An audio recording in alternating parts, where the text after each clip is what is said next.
All right, let's start. And I will start with a short story. And in the spirit of our theme here at DevOps Days, it's kind of a horror story. The story starts about a couple of years back when on a Monday morning, a bright Monday morning, there was a developer who actually picked a new task in Jira. And the task said that he was supposed to process some data from the database and at the end send some reports to customers. So he thought, well, I like Lambda, serverless is great. Let's start with doing something very quick. And he actually finished on the same day writing a small Lambda that was like pulling data from the database, extracting that on a folder, and then sending some email to the customers. And the week afterwards, there was another task. Let's do that a little bit more complicated. There was some business logic, and he added more and more business logic. A couple of months afterwards, actually, the Lambda spent maybe already 10 minutes to do the processing. And so at the time, he actually didn't see the red flag that as much as you're actually going close to the timeout, you should think about it that maybe Lambda is not the best tool to do what you need to do. But he didn't care about that, or didn't think about it, or didn't know, and he continued to do his work. And basically, what happened at some point is that he got to the timeout, the dreadful timeout. Now, what he didn't think about is actually two things. One is that it was a Lambda that was processing multiple customers one after the other. And the second is that he thought that, okay, the best way to do that is actually to process the data on the temporary folder and then like delete the folder at the end. And then the next time the Lambda will be invoked, then sure, the next customer will be processed in a new, in the new storage location, and everything will be great. The problem, what happens if actually you got a timeout before you actually delete the temporary folder? Well, guess what? The next day, we got a call from a customer saying, well, it's actually interesting. I think I got data from another customer. Because what happened basically is that the Lambda was re-invoked, and Lambda maybe temporarily, but actually using the same instance of the Lambda, data were actually mixed between customers. You can understand how terrible that was as a consequence for the company. And the conclusion here is basically you need to understand serverless if you want to deal with serverless, which is kind of a topic here that we have. But before we actually get to the details, let's start with presentation. So, hi. Why am I here to talk about serverless? Nice to meet you, everybody. I'm Niv Yungelson. I'm a DevOps, I'm a AWS community hero and an AWS community leader. I hope you all know about our community in Israel, and if not, it is time to join us. I am a cloud consultant. I'm an independent cloud consultant. I work with many companies. I see a lot of production environment. And up until a year ago, I was the head of DevOps at Melio. Yes. And at Melio, their entire infrastructure is completely serverless. So I feel like I had to deal with many special and unique use cases. So I'm here to talk about it. And I really love dead jokes. I don't know. They just come out of me. And I have a suru tattoo. So, yes. Awesome. And I'm David Melamed. I'm the co-founder and the CTO at JIT. JIT is an open ASPM for cloud-native applications. And because I'm sure that a lot of you don't know what ASPM is, ASPM stands for Application Security Posture Management. Basically, we have a DevSecOps platform that deals with all your product security needs, especially for the companies that are hosting their products in the cloud. And of course, we're 100% based on serverless, which makes me kind of a serverless expert here. I'm also an AWS community builder, and I'm also recently one of the co-leads of the OWASP Top 10 Serverless that we'll talk a little bit here about, and we'll talk about a little bit about security because it's important. Finally, I'm living and breathing technology, so I'm really following any trends, and I'm happy to talk with you about anything regarding technology. The first question I want to ask, want to start? So when we started building this talk and discussing about it, we actually very organically started to talk about what would we have done today. If we had to start all over again, would we go automatically for a serverless infrastructure? Would we or would we do something else? Would we go for Kubernetes, that is the standard? Or are we feeling secure that serverless is always the way to go? So we actually started discussing it. And David, tell us, what do you think? Yeah, so I founded a company, JIT, about 4 years ago. And on day one, I had this great epiphany. I'll be the first company, the 100% serverless, no servers involved. I don't want to deal with servers. I don't want to do patching. We'll talk about the benefits of serverless afterwards. But I thought, like, it's great. Serverless is awesome. I will only pay for what I use, especially for a startup that don't have a lot of money at the beginning. Like, it's great, you know. But now I'm 4 years afterwards, and I can tell you some of the learnings. Like, I was a bit naive at the beginning because I thought that I know serverless. A lot of people know serverless. Well, truth is actually hiring people that know serverless, and I'm not talking about the ones that say that they wrote some Lambda function on a piece of paper or like, you know, doing some very small stuff. No, I'm talking about people that actually built something that is meaningful, a real system that works in production at scale. That's something else. And I kind of didn't think about like how hard it will be to actually hire people like that. And if you don't have people like that, basically the learning curve is not like a few days. It's actually way more than that because like the paradigms are different. We'll talk about security. Security is different. We'll talk about observability a little bit. It's different. There's a lot of things you need to talk about, think about, and if you're not experienced with that, then like look at the story I told at the beginning, it can be catastrophic. So yes, serverless is great, but you need to think about also how much you want to invest. And so if you're a startup and you actually try to survive at the beginning because you want to put your product to the market as fast as possible, think again, like if your serverless is really the first thing you want to do if you don't have the skills in-house. If you have the skills in-house, it's great. It's great for POCs. You can like really do a lot of things fast because AWS, for example, and other cloud providers are taking a lot of things under their purview, but still, think about it. Right. Who think here that serverless is actually secure by default? Well, people, that's great. Yeah. There are people that think that serverless is actually secure by default because you don't have servers. So of course, like it's secure by default, right? Well, I have another couple of Halloween horror stories for you dealing with serverless. So the first story is about a fintech company that actually there was a developer didn't know a lot about AM roles, and actually started to craft some role, didn't work. So what did he do? Like everyone does, star. Right? It's great. See, it's awesome. It worked, of course.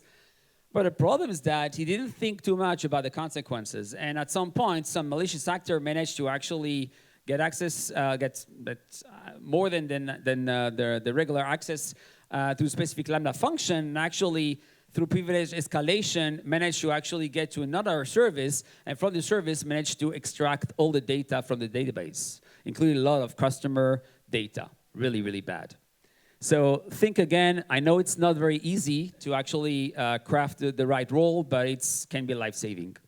The second story is around a gaming company that has the great idea of developing a serverless, Slack serverless chatbot. It's awesome. It's working great. Like a few lines of code, you have something up and running.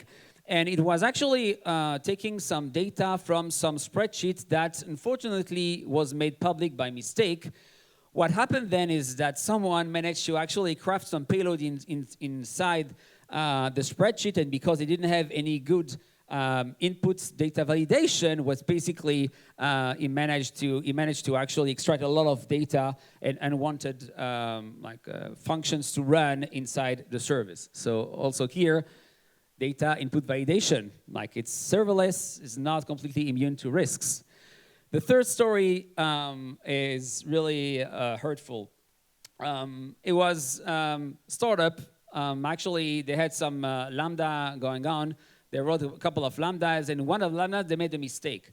So it's a little bit less accurate now because like there's some defense mechanism in place, but basically, and for all the people who actually wrote Lambda functions, you know about that, recurring loop. You want to avoid that. What happens that they got it built in the morning, like they really want to cry, but like, you know, what can you do? Need to understand how technology is working. And the last story is not specific to serverless, but actually serverless sometimes it's actually harder to find out. There was a malicious third-party library that was used in some Lambda layer, and guess what? There was some code there that actually exported all the environment variables to some server in a foreign country, and because some developers still put some secrets inside the environment variables, basically what happened, well, all the secrets went away. Okay, that was a couple of stories, really short. I want to talk a little bit about now the defending side about that, security. First of all, the shared responsibility. Here's an example from AWS, but there is, of course, same thing for other cloud providers. The first thing is that this is a classic model. So basically, this is what the cloud provider is taking care of, and this is the customers. And in serverless, you actually have less things to take care about. Problem is you still have things you need to take care of. For example, the customer data, the security of your application, your code, the access, all those things are still under your responsibility. So you need really to think hard about it. Let's think about what can go wrong in serverless. So this is taken from this list of the top 10 risks in serverless in 2021. And actually, as a co-lead, I can tell you that we're kind of trying to refresh this list. So there will be a list very soon. If you want to collaborate, by the way, feel free to contact me. There will be an updated list in a couple of months. Regarding the risks, so I'll go really over all of them really quick. The first one, as I said, like event injection. So if you have any input data, you want to make sure that you actually secure that. The permissions is something very important. Monitoring for cost, monitoring for any suspicious behavior is also very important. Your libraries, you need to make sure you don't have any outdated library or library with vulnerability. Authentication, cost monitoring, and any shadow API, meaning like Lambda functions that you deploy at some point, you completely forgot about it. Actually, it's still an attack surface that attackers can use. And so you really need to think about that. What you should do, like these are like best practices and suggestion. First of all, strong input validation. You may think it's actually common to any type of web application, but in serverless, you may not think about it. Sometimes like you don't have like a REST API. Your events and your input comes from many different sources, whether it's S3 or all these different events that you can get. So you need to think hard how you want to actually escape, and sanitize your input. The second thing is around less privilege. You want to make sure that you actually only give the permissions that you need to the function and not more than that. I know it's a pain, it's hard to do. There are some tools, but not great to do that. There are some commercial tools that are doing that also, but it's super important. In terms of monitoring, you want observability not only to debug your functions, but also to see what's going on in your environment. And it's really hard to do that in a serverless world because of the number of invocations and number of functions. It's really hard. That's why you need actually to have a good monitoring in place. SCA, like third-party dependencies, not specific to serverless, but it's definitely something you need to take care about.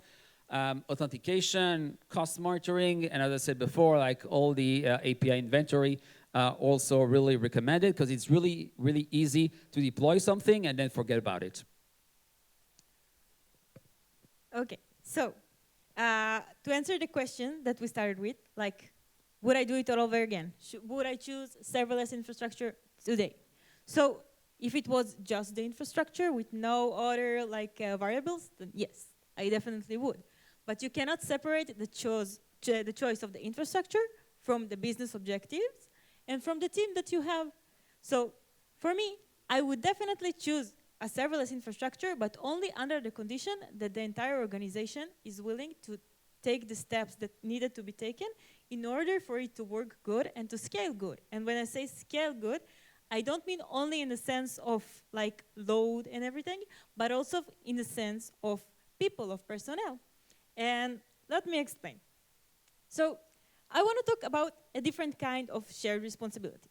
Because yes, we have the shared responsibility that we discussed, that we have with our cloud provider, but I would also like to introduce maybe a different kind of shared responsibility that I wish was a standard, and this is an internal kind of shared responsibility between the DevOps team or the operations team and the developers, or the organization and the developers. So we are here in DevOps days. We all know what DevOps means and what is it for. And DevOps was actually created to close the gap between operation and development and to make them one. But what actually happened wasn't completely closing the gap. We still have some tasks that are clearly will be done by the SRE team or by the cloud infrastructure team, and some things that are still done completely by the developers. So, for example, if we look at the Kubernetes infrastructure, we know that if a cluster needs to be upgraded, it is going to be upgraded by the DevOps team. And we know that whatever needs to be monitored, like RAM and CPU and uptime, well, maybe not uptime, but most of the things will be monitored by the DevOps team, and it is going to be in charge of these things. While the developers are going to be mainly in charge of writing code, and there's still some boundaries that are a little more less defined, like the deployments. Everybody does deployments and stuff like that, but still there's a difference. But when we're talking about serverless, even those boundaries cannot exist. And why? Because suddenly, in the serverless world, you cannot separate, for example, the Lambda from the CPU and from the RAM. And Lambda is your code, so your infrastructure is basically your code. So when you recruit developers and when you decide that your infrastructure is going to be serverless, your developers cannot be agnostic to the infrastructure. They need to be aware of the Lambda runtime, of how much CPU it has, of how much RAM it has, and suddenly the boundaries between the developers and the operations actually merge. We actually do real DevOps. And then, if we decide to do serverless in our organization, we need to make sure that everybody is on board. The CTO is on board, the VP R&D is on board. Everybody knows that everybody is going to do DevOps as a methodology, not just a certain team. It's not just one person responsibility. No one can do DevOps in a serverless world by themselves. And we're talking about repos, and we're talking about services, when we need to define everything. So basically, when you're working on a serverless infrastructure, you have less room for spontaneity. But it still can be done right. We just need to create and to manage those procedures, because the definition of DevOps is tools, and it's also procedures, and it's also culture. You cannot do DevOps without three of them together. So in a serverless world, we need to decide a few things to make it work across the entire organization. And one of them is how are we going to work locally? Because when we're working with containers or with something that has more barzelim, something that is more bounded to like services, instances, we can connect to it. We can work remotely. We can emulate it on our computers. But when we're working on serverless, Lambda is Lambda, SQS is SQS, SNS is SNS. We need to decide whether we're using an emulator or, like in Milio's case, are we having a separate environment for each developer? Everything needs to be decided. Also, in a sense of ownership. Not only who is the owner of everything, but what are the boundaries of the ownership? I mean, what is a service? Is a service one repo? Is a service one Lambda? Can Lambda be a few services? Everything needs to be defined, and also the convention, because imagine letting like in DevOps, we don't want to be a bottleneck. We want everybody to be able to run as fast as possible without breaking so many things. So we want to give everybody as many as possible permissions to develop, because we're running, we're in a fast phase, everything is changing, and everybody needs to do everything in the maximum speed. So we need to decide conventions. We cannot leave it to spontaneity, because refactoring is hard. Nobody likes to refactor. So yes, and there are challenges. We cannot we cannot neglect the challenges. Okay, I'm behind. Okay, yes. Now I'm on board. Yes, so recruiting personnel is challenging because many people like trends. Like 5 minutes. Okay. So when I used to interview the DevOps, and they heard that we don't have even a single Kubernetes cluster, they were like, "Oh my God, are we not going to touch Kubernetes?" So yeah, it is challenging to recruit people to infrastructure that is not trendy. But for me, I also think that this is an advantage, because I want to work with people who put the business objectives as the top priority and not just a trend that they read in a blog post. Because in our fast-changing world, there are new trends every day. Also, there's a learning curve. Not everybody did serverless, not everybody knows how to do it and what are the limits of SQS and how to define everything. But it is also an opening for a good developer experience team to build templates, to create procedures, to create onboarding process that is good and is working. And also, the developers need to do DevOps. It is a challenge. The developers need to be aware of the limitations of the Lambda and of the entire ecosystem. But it is actually an advantage if you want to do DevOps correctly and actually close the gaps. Because like you can see in David's organization, they don't have DevOps team at all because everybody does DevOps. So this is amazing. And let's talk about the advantages of serverless. Why would I choose serverless if it's so challenging and complicated? Because for one, you pay for scale. You only pay for what you run.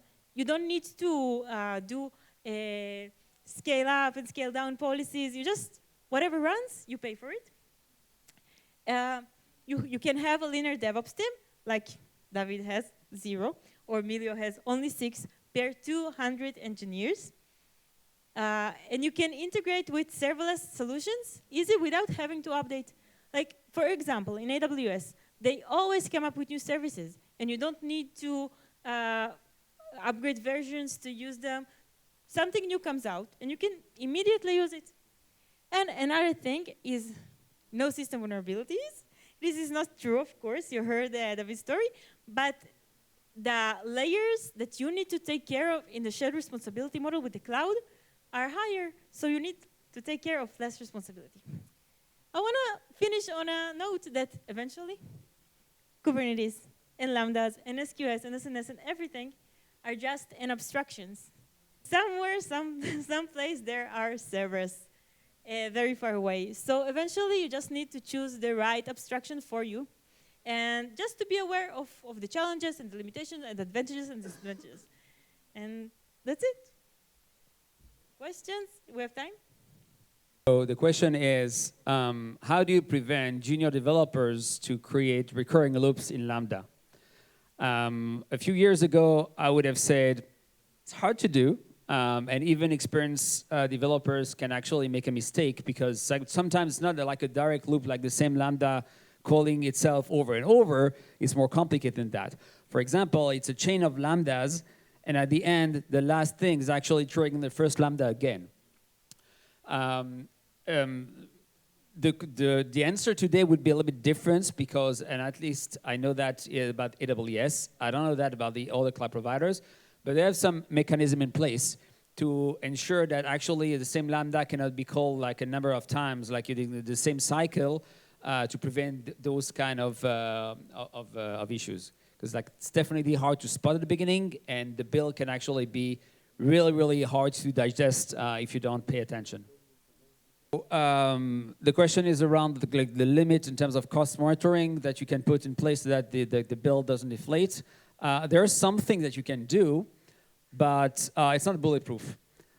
So that's why it's so important to have monitoring in place so that you can actually stop the Lambdas or like detach your infrastructure, like turn down your infrastructure, make sure you have some things in place. There are many blog posts that are talking about that. We can like talk about that offline also, and I can give you like some links about that. But yes, that's one of the issues, especially if you don't have like proper observability, if you don't use like systems like X-rays or things like that to understand a little bit like your flows, and you don't have monitoring in place, it's hard to do. Yes. to it. Like for me, the short answer is just to monitor, not the obvious things. Like the obvious things to monitor is the cost, but the cost is predicted. So until you know that you spend too much, it's too late. So you can instead monitor the things that will actually cost you money. For example, invocations. So when you monitor the invocation, you can in real time realize that something is going wrong and to stop it in time. And also you can put in place some like permissions. For example, if you decide that you want developers to update only with CI/CD, then nobody has to have access to production environment or something like that. So there are many things that can be done in order to catch it in time and to prevent it, but nothing is bulletproof. Neither is not serverless. So yes. More questions? Okay, thank you.